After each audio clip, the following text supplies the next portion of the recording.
अस्सलाम वालेकुम नाज़रीन, प्रोग्राम विजन पर राजा आतिफ ज़ुल्फ़िकार के साथ आपकी खिदमत में हाज़िर हूँ। साबिक़ वज़ीर-ए-आज़म और पाकिस्तान तहरीक इंसाफ के चेयरमैन इमरान अहमद ख़ान न्याज़ी ने सेंट्रल जेल अडयाला रावलपिंडी में PTI के दो अहम तरीन रहनुमाओं की टका कर क्लास ली है। इंतहाई क्लासिक किस्म की क्लास ली है। इसकी तफसीलात इस व्लॉग में आपके साथ शेयर करेंगे और कुछ तीन दीगर अहम खबरें हैं और वो खबरें भी आपके लिए यकीनन दिलचस्पी का बायस होंगी। तो सबसे पहले हम बात कर लेते हैं जनाब, ये जो 6 जजेस साहिबान हैं जिन्होंने ख़त लिखा था सुप्रीम जुडिशल काउंसिल को, उसके सरबराह जस्टिस काजी फ़ाइज़ साहब को कि जनाब हमें जो है वो ISI के अफसरान जो नहीं बड़ा धमकाते हैं और हमें हम पे असरअंदाज होते हैं और हमें बड़ा प्रेशराइज़ करते हैं। हालांकि सिचुएशन ये है कि अगर इन जज साहिबान की अदालतों का रिकॉर्ड उठाकर देख लें तो जितनी मोहब्बतें इन्होंने आउट ऑफ द वे जाके पाकिस्तान तहरीक इंसाफ के पर लुटाई हैं और खुली डुली लुटाई हैं, बग़ैर किसी पर्दे को रखे हुए लुटाई हैं, जो आइन और कानून में बनता है या नहीं बनता वो भी रिलीफ दिए हैं। तो अगर दबाव के बावजूद ये हालत है तो अगर दबाव ना होता तो फिर क्या होता? फिर तो यही होता ना कि जनाब टोलों वालों को ले जाएं अडयाला जेल और जाके इमरान खान को ले आएँ, मतलब यही कसर रह जाती है पीछे। लेकिन ये जो जज साहिबान ने ख़त लिखा, इस ख़त के ऊपर हमने एक बात कही थी कि जनाब ख़त लिखने वाले हैं 6 जज, लिख किसको रहे हैं? चीफ जस्टिस ऑफ पाकिस्तान को। वो बीच में बंदा PTI से पूछे भाई तू कौन? मैं खाम खा। तो जितने वो होते हैं ना कि शकूक व शुबात वो सारे यकीन में बदल जाते हैं, पीछे तो कसर ही कोई नहीं रहती। तो अभी फिर एक ऐसे ही एक और काम भी किया पाकिस्तान तहरीक इंसाफ ने कि वो इन 6 जजेस की हिमायत में तो पहले दिन से ही सरगर्म थी, बल्कि वो पकड़े ही यहाँ से गए थे जब ये कहा गया था कि जी अब हम एक और ख़त लिखेंगे। तो आप यहाँ से अंदाज़ा कर लें कि हम और ये 6 जज तो फिर एक ही तरफ खड़े हुए नज़र आ रहे हैं। लेकिन इसी शुबे को, यानी कि अब तो शुबा क्या रह गया जी, तक़वियत मिलती है इस यकीन को, जो अब एक नया काम उन्होंने किया है कि गुज़िश्ता रोज़ था जी पाकिस्तान तहरीक इंसाफ की कोर कमेटी का इजलास, और कोर कमेटी के इजलास में एक नया काम हुआ। नया काम ये हुआ कि गुज़िश्ता रोज़ जस्टिस मोहसिन अख्तर कियानी के ख़िलाफ़ इस्लामाबाद के एक वकील साहब ने एक और रेफरेंस फ़ाइल किया है, जिसमें उन्होंने कहा कि ये जो उन्होंने ख़त लिखा है इस पर उन्होंने पाक फ़ौज को निशाना बनाया और ये अज़ ख़ुद एक मिसकंडक्ट है, और जब तक कि इस रेफरेंस का फ़ैसला नहीं होता जस्टिस मोहसिन अख्तर कियानी को बतौर जज उनका काम करने से रोका जाए। अब वो सुप्रीम जुडिशल काउंसिल जाने, वो वकील साहब जाने, वो रेफरेंस जाने और जज साहब मोहसिन अख्तर कियानी साहब जाने, लेकिन वो पाकिस्तान तहरीक इंसाफ फिर बीच में कूद पड़ी। उन्होंने कोर कमेटिया में डिस्कस करने के बाद एक एलामिया जारी किया कि जनाब पाकिस्तान तहरीक इंसाफ की कोर कमेटी और पाकिस्तान तहरीक इंसाफ हम सारे जो हैं वो जस्टिस मोहसिन अख्तर कियानी के ख़िलाफ़ एक और रेफरेंस दायर करने की भरपूर मज़म्मत करते हैं और इसको मुतरादिफ समझते हैं कि जज साहब को खौफज़दा और हरासां करने की हुकूमती कोशिशों का ये भी एक हिस्सा है। अच्छा जी, मैंने अर्ज़ की ना कि शिकायत कुनिंदा जज हैं, इल्ज़ाम उनका इंटेलिजेंस पर है या एग्जेक्टिव पर है, लेकिन पाकिस्तान तहरीक इंसाफ को इस चीज़ की काफ़ी फ़िक्र है। तो चलें हम उनको ये एक स्पेस दे देते हैं कि इनकी चूँकि पार्टी का नाम पाकिस्तान तहरीक इंसाफ है तो इस वजह से इन्होंने ऐसा किया होगा। तो ये एक ख़बर थी, हमने कहा आपके साथ ये शेयर कर लें कि जनाब इनको भी वो है कि जी हमने ज़रूर कुछ ना कुछ करना है।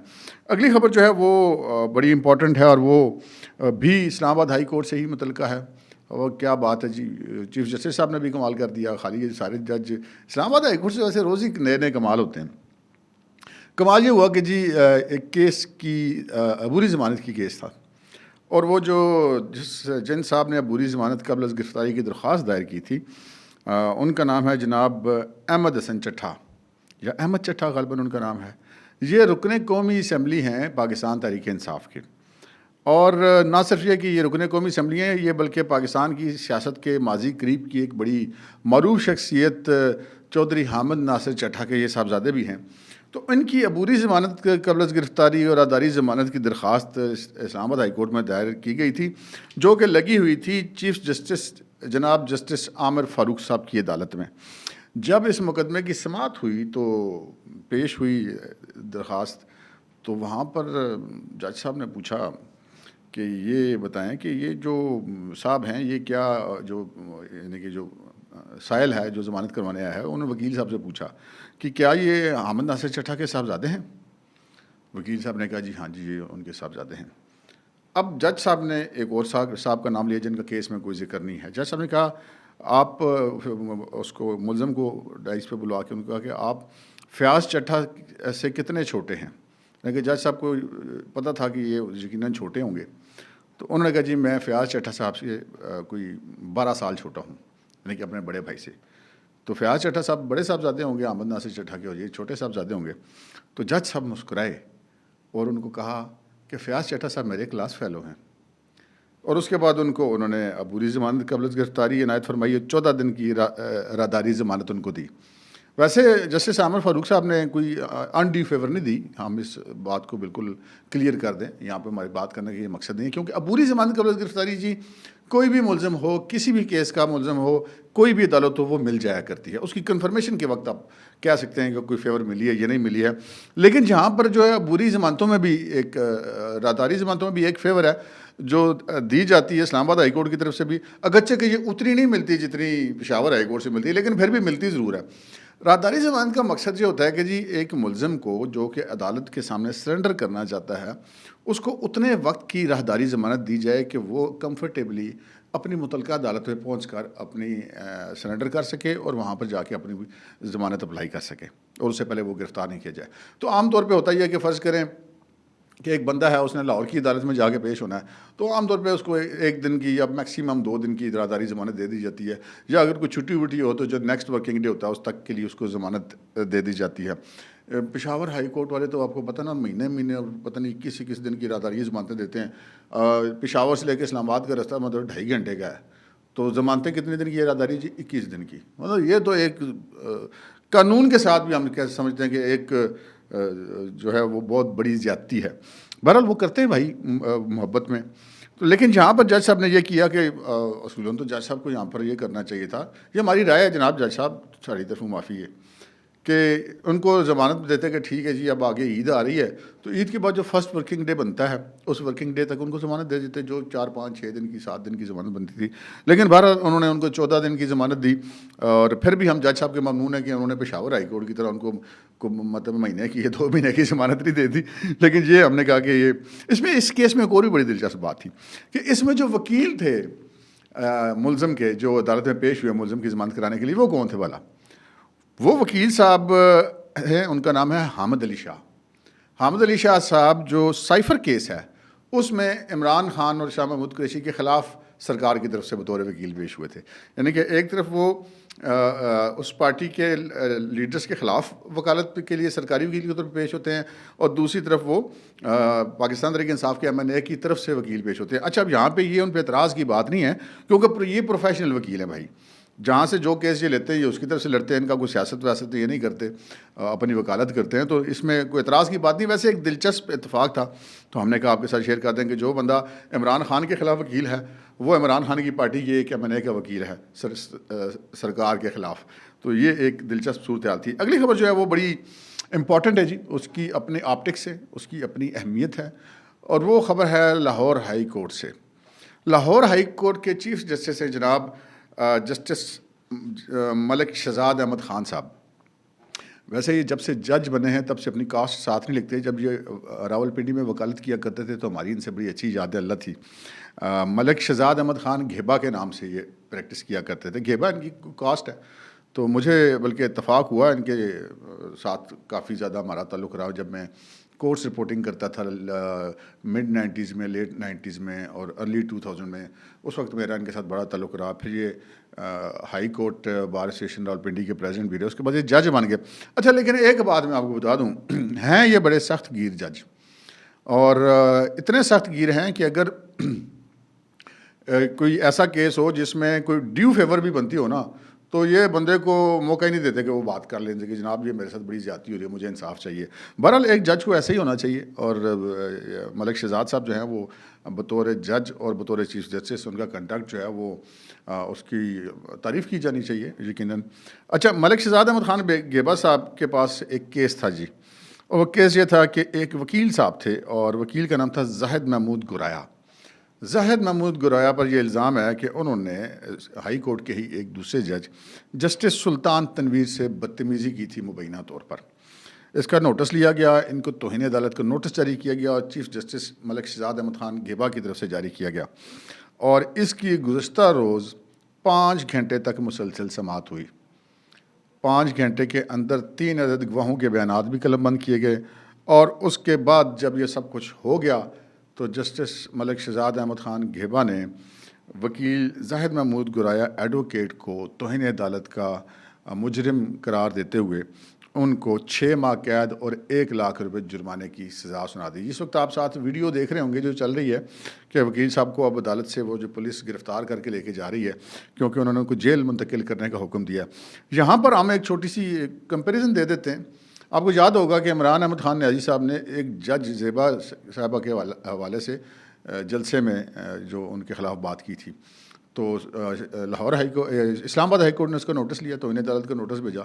उस बेंच के सरबराह थे जस्टिस अतर मिनल्ला जो कि चीफ जस्टिस थे इमरान अहमद ख़ान न्याज़ी के। तो इमरान खान साहब जब अदालत में पेश हुए तो जस्टिस अतर मिनल्ला साहब तो फिदाई हो गए और उन्होंने जनाब उनकी तारीफ़ों के पुल बनने शुरू कर दिए कि जनाब खान साहब आपकी क्या बात है, आप कौम के रहनुमा हैं, हम तो आपसे सीखते हैं। ये करते करते उन्होंने उनको माफ़ करके तो फ़ारिग कर दिया। हालांकि उससे पहले भी इमरान खान साहब माजी में भी इस तरह कर चुके थे, तो इन्हें अदालत उनको मुतअद्दिद बार नोटिस हो चुके हुए हैं जिनको माफ़ी मिलती रही है। तो जब माजी में भी इस तरह के वाक़यात हो तो उस बंदे को आदि मुजरिम समझा जाता है और उसको आम हालात से ज़्यादा सख्त सज़ा मिलती है। लेकिन खान साहब को और जस्टिस अतर मिनल्ला तो आपको पता है वो तो उनसे खासे उनके बारे में हुस्न ज़न रखते हैं। तो ये एक वैसे कंपैरिजन था कि उन्होंने अपने जज के साथ बदतमीज़ी, बल्कि अगर देखा जाए तो उस बदतमीज़ी का स्केल बड़ा था कि उन्होंने एक पब्लिक के जलसे में एक धमकी दी थी और वो भी खातून जज थी। यहाँ पे जज जो है वो भी खातून नहीं थी और पब्लिक के जलसे में भी थी। कोर्ट के अंदर हुआ होगा जो कुछ भी मामला हुआ या बार में हुआ होगा। तो लेकिन यहाँ पर जस्टिस मलिक शहजाद अहमद ख़ान घेबा ने वकील को सज़ा दे के बता दिया कि जी वो किसी प्रेशर में नहीं आएंगे और किसी जज के साथ बदतमीज़ी बर्दाश्त नहीं की जाएगी। तो ये एक खबर थी, हमने क्या आपके साथ शेयर करें। अब आते हैं जनाब अब अपनी उस स्टोरी की तरफ जिसकी आप यकीनन मुंतज़र होंगे, जो आपने थंबनेल पर देखी है कि जी 2 पाकिस्तान तहरीक इंसाफ के रहनुमाओं की तो अडयाला जेल के अंदर इमरान खान साहब ने टका के क्लास लिया। इतनी क्लास लिया कि बस ये कहूँ बस खुदा की पनाह। खान साहब को भी जब गुस्सा आ जाता है ना जी, फिर वो आगे पीछे कुछ नहीं देखते। फिर वो उर्दू में, अंग्रेज़ी में, पंजाबी में, सराइकी में, जितनी उनको ज़बानें आती हैं सब हमें बंदे को सुना देते हैं। और हमें ये भी बताया ज़राए ने कि इस मामले में भी ऐसा ही हुआ ये है कि आपको पता होगा कि पहले भी खबरें चल रही हैं। ख़ुद खान साहब ने जो अपनी गुज़श्ता मीडिया टॉक की थी उसके अंदर भी उन्होंने कहा कि जी हमें पता है हमारे लोग इस्टेब्लिशमेंट से राब्ते में हैं और हम उनको ट्रेस कर रहे हैं, उस किस्म की बात उन्होंने की थी। तो पीटीआई के अंदर कि जी कौन इस्टेब्लिशमेंट का एजेंट है कौन नहीं है, इस पर तो एक रस्सा कशी और खींचतानी चल रही है, फिंगर पॉइंटिंग की जा रही है। लेकिन ये मुलाकात जनाब उनकी हुई है इमरान खान साहब के साथ 2 इम्पॉर्टेंट 3 रहनुमाओं की। एक वो जिनको इमरान खान साहब ने अपनी जगह पर चेयरमैन बनाया, वो हैं बैरिस्टर गोहर, और दूसरे वो जो दी वन एंड ओनली सरदार लतीफ़ अहमद ख़ान खोसा साहब, जिनकी ऑडियो भी लीक आई थी बुशा बीबी के साथ, जो हाई कोर्ट में उसके ऊपर कार्रवाई रोकी हुई है जज साहब ने। खैर ये दोनों की जब मुलाकात हुई तो जनाब हम ज़रा शुरू कर लेते हैं खोसा साहब के हवाले से। अब ज़राए का ये कहना है जनाब मुबैना तौर पर दरोग बर गर्दन रावी कि खान साहब सरदार लतीफ़ खोसा पे इंतहाई शदीद गुस्से में थे। उन्होंने इमरान खान ने कहा मुबैना तौर पर सरदार लतीफ़ खान खोसा को कि जनाब तुम तो कहते थे कि मैं ईद घर पे करूँगा, तुम तो कहते थे मेरी फ़लाने जज से बात होगी, तुम तो कहते थे मेरी फ़लाने प्रोसिक्यूटर से बात होगी, और तुम तो कहते थे कि जी आप भी बुशा बीबी भी ईद घर में करेंगे। मैं भी इधर ही बैठा हूँ, बुशा बीबी इधर ही बैठी है और तुम्हें मैं इधर फ़ीस दे रहा हूँ मुफ्त में, तो तुम मेरा केस नहीं लड़े। ये वैसे इंकशाफ हुआ इमरान खान से सरदार लतीफ़ खान खोसा ने फ़ीस ली है। तो ये भी सुना ज़रा से कि सुना को बड़ी तगड़ी फ़ीस ली है, कोई 10-15 करोड़ रुपए के लगभग की कोई फ़ीस उन्होंने ली हुई है। तो एडी फ़ीस देती है तो भाई जी फिर बनता तो है। अब उन्होंने कहा कि जी अब जो है वो तुम मुझे ये बातें करते हो कि जनाब ये अभी नहीं हो जाएगा तो कब हो जाएगा, तो अब ईद आ गई तो हम दोनों मियाँ बीवी तो इधर ही, तो तुमने किया गया अभी तक। तो जिस पर वो लतीफ़ खोसा साहब मुस्कुराए और कुछ वजाहत देने की कोशिश की, तो उन्होंने इमरान खान ने कहा कि बस ये ड्रामेबाजी बंद करो। और उन्होंने कहा कि अब ये जो मैंने धोखा खाना था खा लिया, मैं मज़ीद कोई धोखा खाने के लिए तैयार नहीं हूँ।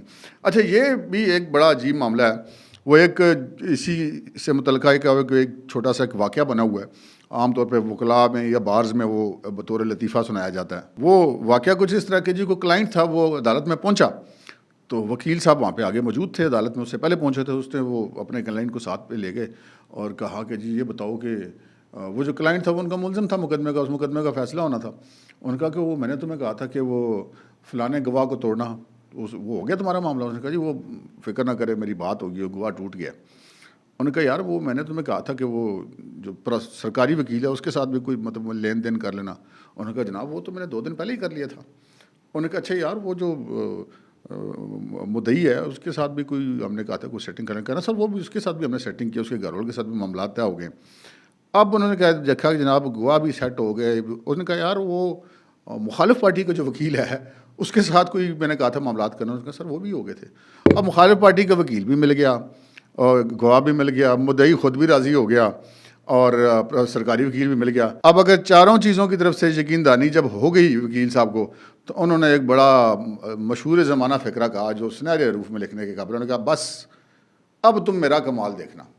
ओ भाई मतलब पीछे तुम्हारा कौन सा कमाल रह गया है? उनका अच्छा फिर इसमें दिलचस्प बात है वो मैं भूल गया, उनके जज साहब से मामला हो गए। तो उन्होंने कहा जी जज साहब के साथ भी मामला तय हो गए थे। अच्छा जी जज विक गया, वकील विक गया, गवाह विक गया, सरकारी वकील विक गया, मुखालिफ पार्टी का वकील विक गया, तो भाई पीछे तेरा केड़ा कमाल रह गया? तो अब ये पता नहीं खुफसा साहब ने इमरान खान साहब को कौन से कमाल दिखाने का कहा हुआ था। और उन्होंने कहा कि खान साहब ने उनको बाकायदा कहा कि तुमने तो कहा था मेरी हाई कोर्ट के जजेस से बात हो गई है, क्या खाक तुम्हारी बात हुई है? हम लोग जेल में पड़े हुए हैं। अब ये मैं आपको बड़ी कम उस स्केल पे रख के बात करूँ कि भाई हमने भी ज़रा एहतियात से चलना होता है ना, कि हमें कोई लीगल इशू ना बन जाए। तो क्लास इससे मुबैना तौर पर ज़्यादा हुई है और सरदार लतीफ़ खोसा साहब स्वाय मुस्कुराने की और वजाहतें पेश करने की कोशिश करने के अलावा वहाँ पे कुछ नहीं कर सके। कितने बोलने देते हैं जी खान साहब फिर। अच्छा जी अब फिर उन्होंने बैरिस्टर गौर की तरफ अपनी बंदूकों का रुख किया और उन्होंने बैरिस्टर गौर को कहा कि जी मैं तुम्हें ये बता दूं कि तुम्हारे बारे में मुझे रिपोर्टें सारी मिल रही हैं, तुम क्या करते हो, किससे मिलते हो, किससे नहीं मिलते हो, किससे तुम्हारी क्या बात हुई है, तुम किस रुकने कौमी असम्बली से मिले हो, तुम किस वज़ीर के चैम्बर में जाकर उससे मिले हो, तुमने किसके साथ डिनर किया, तुमने किसके साथ लंच किया, मुझे सारी बातें पता हैं जो तुम वहाँ पर करते हो। और मुझे खुद पार्टी के लोग आकर बताते हैं कि तुम क्या करते फिर रहे हो और तुम पींगे बढ़ा रहे हो। और मैं अगर इधर जेल में पड़ा हूँ, तुम लोग बाहर दुनिया वो मुझे मार रहे हो। अगर मुझे फ़ायदा नहीं हो तो बच्चों मैं फिर तुम में से किसी का भी कोई फ़ायदा नहीं होने दूंगा। और ये जो बात है कि यहाँ पर मैं अंदर पड़ा रहूँ और तुम बाहर मौजन लूटते रहो। और ये फिर उन्होंने दोनों को मुखातिब करके कहा कि मैं इधर अंदर पड़ा हूँ और तुम लोग अगर मेरी समझते हो ना कि मेरी पार्टी पे कब्जा कर लोगे, तो ऐसा मैं नहीं होने दूंगा, मैं जेल के अंदर बैठ के तुम लोगों की ऐसी तैसी कर दूंगा। अब खान साहब ये बातें जो मैंने आपको बताया ना, मैं बड़ी लो स्केल में रख के कह रहा हूँ, मुझे जो पता चला वो बहुत ही ज़्यादा सख्त किस्म के अल्फाज हैं। इमरान खान ने कहा कि अगर तुमने किसी किस्म की डील करने की कोशिश की तो ये मैं बता दूं, मैं इधर जेल के अंदर से बैठ के वो सारा कुछ रिजेक्ट कर दूंगा जो कुछ तुम करते फिर रहे हो। और गर्ज ये किस्सा मुख्तसर ये कि जी बड़ी बेइज्जती की थी जी खान साहब ने और बाकायदा उनको शटअप कॉल दी। और फिर जो आखिरी हुक्म उन्होंने दिया वो क्या था, और खान साहब ने गुस्से में हुक्म दे दिया, हो सकता है बाद में ढीले पड़ जाएं, लेकिन उन्होंने कहा जी निकल जाओ इधर से। उन्होंने 15-20 मिनट बाद ही दोनों को फारिग कर दिया, निकलो इधर से, मैं तुमसे तुम्हारी कोई बात नहीं सुनना चाहता, तुम दोनों बंदे मुझे अपनी शक्ल ना दिखाना। और उसके बाद उन्होंने उनको भेज दिया और उन्होंने कहा कि आइंदा से मैं यहाँ पर खुद फैसला करूँगा कि मैंने किससे मिलना और किससे नहीं मिलना, अब आइंदा जिसका दिल करेगा आके मुझसे नहीं मिल सकेगा। तो ये जनाब एक वाक़या हुआ है, यहाँ से आप अंदाज़ा कर सकते हैं कि खान साहब कितने फ्रस्ट्रेटेड हैं, कितने टेंस हैं। यार बंदा अंदर हो तो हो ही जाता है भाई। अब तक के लिए इतना ही, इजाज़त दीजिए, अल्लाह हाफ़िज़।